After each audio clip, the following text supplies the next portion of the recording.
Assalamualaikum warahmatullahi wabarakatuh, salam sejahtera kami sampaikan kepada Bapak dan Ibu sekalian.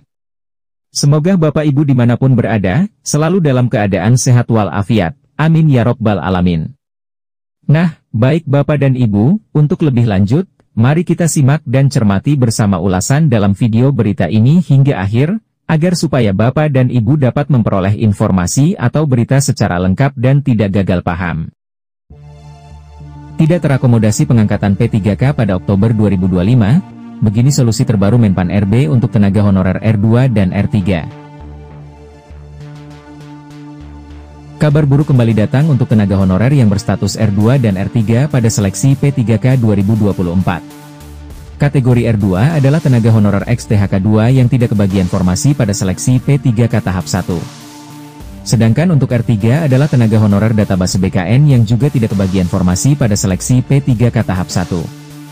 Sebagaimana diketahui bahwa pada saat ini pemerintah telah resmi mempercepat pengangkatan P3K 2024. Presiden Prabowo menginstruksikan langsung bahwa pengangkatan P3K 2024 akan dilakukan pada Oktober 2025. Hal tersebut lebih cepat dari keputusan yang awalnya diumumkan Menpan RB Rini Widiantini yakni pada Maret 2026.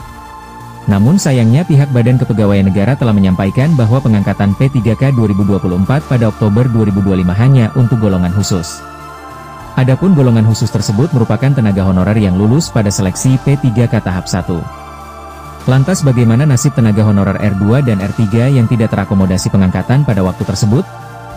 Menpan RB mengatakan bahwa solusi untuk tenaga honorer R2 dan R3 adalah pengangkatan P3K paruh waktu. Bagi tenaga honorer yang diangkat menjadi P3K paruh waktu berhak mendapatkan NIP dan tidak terancam dirumahkan.